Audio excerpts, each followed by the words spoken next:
ကဲအားလုံးပဲမင်္ဂလာပါညီတို့ဒီနေ့ဝက်ကတ်တတိယလူပွဲရှိတယ်ပြင်သစ်နဲ့အင်္ဂလန်ပွဲဒီပွဲတွေကိုကျွန်တော်ရွေးချယ်ပေးမယ်သုံးသပ်ပေးမယ်ဒီပွဲက final မဟုတ်ပေမဲ့ပိတ်သက်တွေအတွက် final တပွဲလိုပဲကြည့်ကောင်းမဲ့ပွဲလို့ကျွန်တော်မြင်တယ်နှစ်တင်းစလုံးကတိုက်စစ်အားပြုကစားတဲ့အသင်းတွေဖြစ်တယ်အနိုင်ရဖို့တဲ့ကိုယ့်ရဲ့ဂုဏ်သိက္ခာကိုပြန်တက်တည်ပြခြင်းနဲ့စိတ်နဲ့ကစားလာနိုင်တယ်လက်ရှိဖွင့်လို့မူကပြင်သစ်က 1+90 ပေးထားတယ်ကိုပေါင်းသေးက 3.40ပြင်သစ် 1+90 ကပေးတင်ပေးထိုက်တယ်လို့ကျွန်တော်ယူဆတယ်။ဘာကြောင့်လဲဆိုတော့ဒီဝက်ကတ်တခြားပြင်သစ်ရဲ့တိုက်စစ်ပိုင်းကအကောင်းဆုံးတင်းတွေကတသင်းဖြစ်ခဲ့တယ်။ဂိုးဖန်တီးနိုင်တယ်၊ဂိုးသွင်းနိုင်တယ်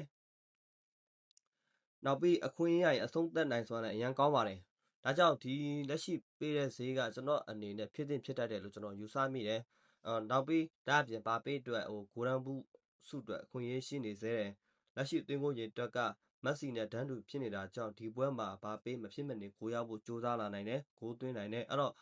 လက်ရှိအသင်းဖော်တွေကလည်းဘာပေးအတွက်ဂိုးတွေဖန်တီးကောင်းဖန်တီးနိုင်တယ်ဒါပေမဲ့အင်္ဂလန်ကိုတော့ short တွက်လို့မရဘူးအင်္ဂလန်ကလည်းဖလားမဟုတ်ပေမဲ့တတိယနေရာဆိုတော့ဂုဏ်သိက္ခာရှိတဲ့ရာလက်တစ်ခုဒါအပြင်စူကြီးလက်ရှိရဲ့နှစ်သင်းစလုံးကအကောင်းဆုံးပုံစံနဲ့ရှင်ပြိုင်လာမယ်လို့ကျွန်တော်ယူဆမိတယ်ဗျ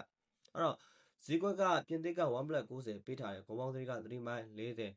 ဘော်ဒီဈေးရကြည့်မယ်ဆိုရင်ကျွန်တော်တို့အဆင့်3ကနေအဆင့်4ပေးထားတာကဘယ်လိုပြောမလဲနည်းနည်းအနှဲငယ်လေးပြင်းတဲ့ဘက်ရောက်တယ်လို့ကျွန်တော်ယူဆမိတယ်နောက်တစ်ချက်ကဂိုးပေါင်းဈေးပါဒီဝက်ကတ်တဲ့ရှော့မှာအမြင့်ဆုံးဂိုးပေါင်းဈေးတွေကတစ်ခုဖြစ်နေတယ်ဗျာဆီမီဖိုင်နယ်တော့ကျွန်တော်တို့ဂိုးပေါင်းဈေးဖွင့်ခဲ့တာ 2.4 ပဲဖွင့်ခဲ့တာဟုတ်တယ်မလားအခုလက်ရှိတတိယလူပွဲကြမှာဂိုးပေါင်းဈေးက 3.40 ဖွင့်လာတာကဒါကဘူဂရီနဲ့ဂိုးများတဲ့ပွဲလို့ကျွန်တော်ယူဆမိတယ်ပြီးတော့ဈေးကွက်အမြင်ကလည်းကိုများတဲ့ပွဲဖြစ်မယ်အပြန်အလှန်သွင်းကိုတွေနဲ့မြင်ရမယ်လို့ကျွန်တော်ယူဆတယ်ပြီးတော့ဒီနှစ်သင်းစလုံးကအပြန်အလှန်သွင်းကိုတွေနဲ့ပိတ်သက်တွေကိုဖျော်ဖြေလိုက်မယ်ပွဲရဲ့အရှိန်ဟုန်နှစ်သင်းလုံးရဲ့တိုက်စစ်ရည်သွေးနဲ့ကစားရမယ့်အခြေအနေတွေကိုကြည့်မယ်ဆိုရင်ကိုများတဲ့ပွဲတစ်ပွဲဖြစ်လာနိုင်တယ်ဗျာ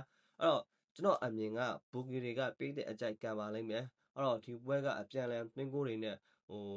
ဂိုးများမဲ့ပွဲလို့ကျွန်တော်ယူဆပြီးဒါကြောင့်ကျွန်တော်က